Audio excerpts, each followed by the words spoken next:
Sugar ഉള്ളവർക്ക് കഴിക്കാൻ പറ്റുന്ന ഹെൽത്തിയും ടേസ്റ്റിയുമായ ഒരു റെസിപ്പിയാണ് ഇന്നത്തെ വീഡിയോ. ഇതിനായിട്ട് നമുക്ക് വേണ്ടത് മെയിനായിട്ട് നമുക്ക് വേണ്ടതെന്ന് പറയുമ്പം ചീരവർഗ്ഗത്തിൽപ്പെടുന്ന ഏത് ഇലകൾ വേണമെങ്കിലും എടുക്കാം. മുരിങ്ങ ഇലയും നമുക്ക് എടുക്കാം. പിന്നെ ഒരു 2 പച്ചമുളക്, റാഗിപ്പൊടി മുളപ്പിച്ച് പൊടിച്ചെടുത്ത റാഗിപ്പൊടിയാണ്. ഞാനിത് പ്രകൃതി ജൈവകലവറയിൽ നിന്നാണ് വാങ്ങിച്ചത്. അതേപോലെ തന്നെ ചക്കപ്പൊടി, പിന്നെ ഉപ്പ്, കുരുമുളക് പൊടി, ലേശം മഞ്ഞൾപ്പൊടി ചേർക്കണം. പിന്നെ അതേപോലെ തന്നെ ഒരു സവാള കൊത്തി അരിഞ്ഞ് എടുക്കണം. കറിവേപ്പില വേണമെങ്കിൽ അതും ചീരയുടെ കൂടെ അരിഞ്ഞ് ചേർക്കാം.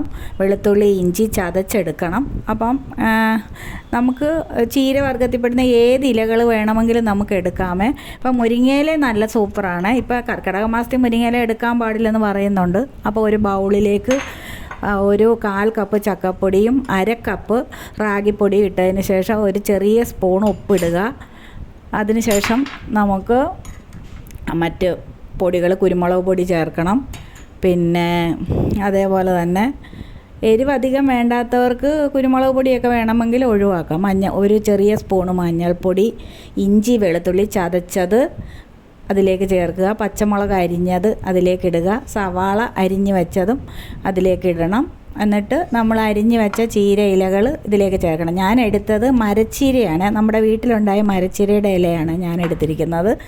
പിന്നെ ഏത് ചീരയുടെ ഇലകൾ വേണമെങ്കിലും നമുക്കിതിലേക്ക് അരിഞ്ഞ് ചേർക്കാവുന്നതാണ്.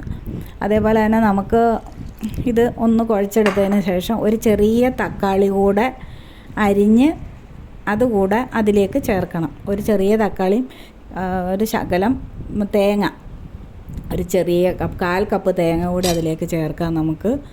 പിന്നെ തേങ്ങ ഇല്ലെങ്കിൽ തേങ്ങ സ്കിപ്പ് ചെയ്യാവുന്നതാണ്. പിന്നെ ഉലുവയുടെ കയ്പ്പ് ഇഷ്ടമുള്ളവർക്കാണെങ്കിൽ ഒരു ചെറിയ സ്പൂൺ ഉലുവയും ഒരു ചെറിയ സ്പൂൺ ജീരകപ്പൊടി കൂടെ ചേർക്കാം. അപ്പോൾ ഉലുവ ഷുഗർ പേഷ്യൻസിനൊക്കെ ഒരുപാട് നല്ലതായതുകൊണ്ടാണ് ഞാൻ ഈ ഉലുവപ്പൊടിയൊക്കെ ചേർത്തിട്ടുള്ളത്. അപ്പം ഈ തേങ്ങയും തക്കാളി ഇതെല്ലാം കൂടി ചേർത്തതിന് ശേഷം നമുക്ക് ഒന്നുകൂടെ കുറച്ച് വെള്ളം കൂടെ ഒഴിച്ചിട്ട് ഒന്നുകൂടെ നന്നായിട്ടൊന്ന് നല്ലതായിട്ട് മിക്സ് ചെയ്തെടുക്കണം. നന്നായിട്ട് മിക്സ് കുഴച്ചെടുത്ത മാവാണ് ഇത്.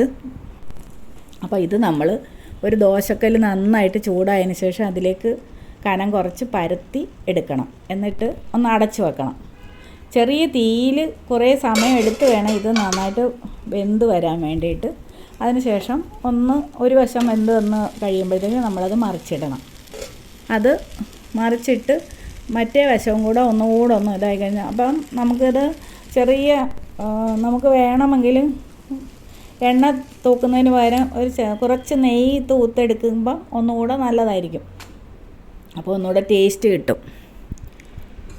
കൊളസ്ട്രോളൊക്കെ ഉള്ളവർക്കാണെങ്കിൽ നെയ്യ് ഒഴിവാക്കാം. അങ്ങനെ ഇത് അടച്ച് വെച്ച് വേണം നമ്മൾ ഇത് ഒന്ന് വേവിച്ചെടുക്കാനായിട്ട്. അപ്പോൾ ഒരു വശം നന്നായിട്ട് മുരിഞ്ഞ് വന്ന് കഴിയുമ്പോഴത്തേക്കിന് നമ്മളത് തിരിച്ചിട്ട് പ്ലേറ്റിലേക്ക് മാറ്റിയെടുക്കണം. അപ്പം ഇത് തന്നെ ഞാൻ എടുത്തിട്ടുള്ളത് നമ്മുടെ വീട്ടിലുണ്ടായ മരച്ചീരയുടെ ഇലയാണ് എടുത്തിട്ടുള്ളത്. ഇത് നല്ല സൂപ്പറാണ് തോരൻ വെക്കാനായിട്ട്.